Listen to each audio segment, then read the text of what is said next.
Let's do the mathematics so you'll better understand the acceptance-rejection method.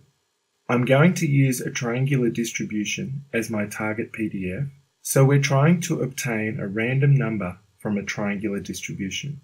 Triangular distributions can be solved using the inverse transform method, but I'm going to use it because it's a nice easy one to show the mathematics. So we've got some probability distribution, which goes from, say, 20 to, say, 30. And it's a triangle with a peak at 25. This is my probability distribution. Now, I need a majorizing function, so I'm going to pick a nice easy one, a uniform distribution. So what's going to happen is we're going to keep anything that ends up in here and throw away anything that ends up out there. Now, unfortunately, because the triangle is half the size of the rectangle, we're going to throw away half of our numbers. That's the problem with this method. You throw away many of your numbers. Let's go to our table to find our first number. The first number is 94737. So we take this number and divide it by 100,000 and we get U1 equals 0.94737. Okay, now we need to have a number between 20 and 30. So if this blue thing is my f of x, what is my capital F of x? My capital F of x looks like this. So what's the equation of this line? We need to work out the inverse of it, which actually looks like this. Now, what's the equation of this line? Y equals mx plus b. The slope is equal to delta y divided by delta x. So my delta y is 10, my delta x is 1, giving a slope of 10. The y-intercept is 20. So y equals mx plus b gives y equals 10x plus 20. So the random number that we want will be 10 times u plus 20. So therefore, x1 equals 10 times 0.94737 plus 20, which equals 29.4737. So we've got a point that's somewhere right about here. So now we take our next number, which is 87259. So we need to know what is this distance divided by this distance.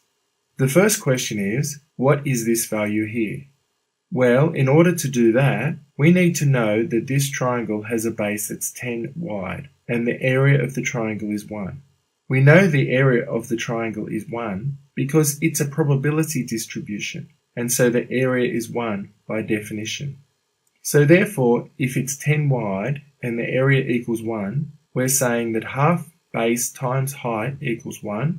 Now the length of the base is equal to 10, so the height equals 0.2. So this line goes from 25, 0.2 down to 30, 0. Once again, the equation of the line is y equals mx plus b. The slope m is delta y divided by delta x. Delta y is 0.2. X goes from 25 to 30, so delta x is negative 5. So m is equal to 0.2 divided by negative 5, which equals 0.04. Y equals mx plus b, and we know that the point 30, 0 lies on the line. Therefore, 0 equals 0.04 times 30 plus b, which gives b equals 1.2. So we get f of x equals minus 0.04 x plus 1.2.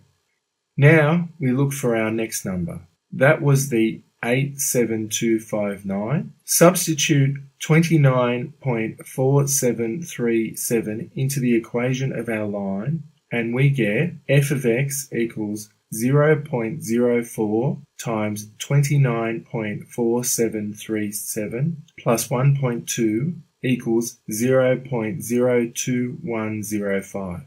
So this height here is equal to 0.02105.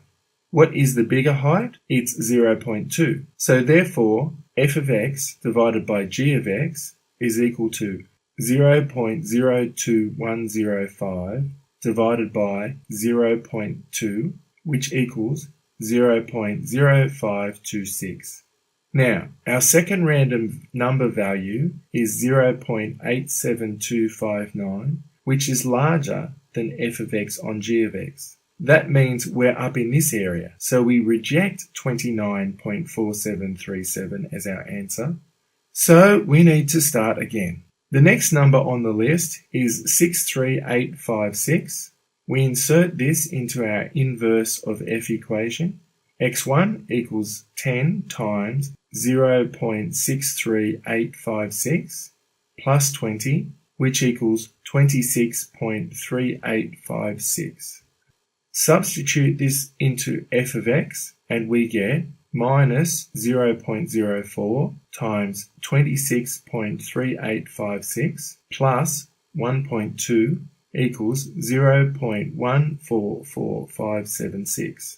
So f of x on g of x equals 0.144576 divided by 0.2, which equals 0.72288. Now, we look at our table again, and we see that the next random number in the table is 0.66612. 0.66612 is less than 0.72288. Therefore, we accept 26.3856. So we've worked out that for our triangle, 26.3856 is a valid random number, and so we use it. As you can see, we're going to throw out about half of the numbers when we have a triangle inside a rectangle. If your function inside the middle takes out a bigger proportion of the whole, then you'll throw away less numbers.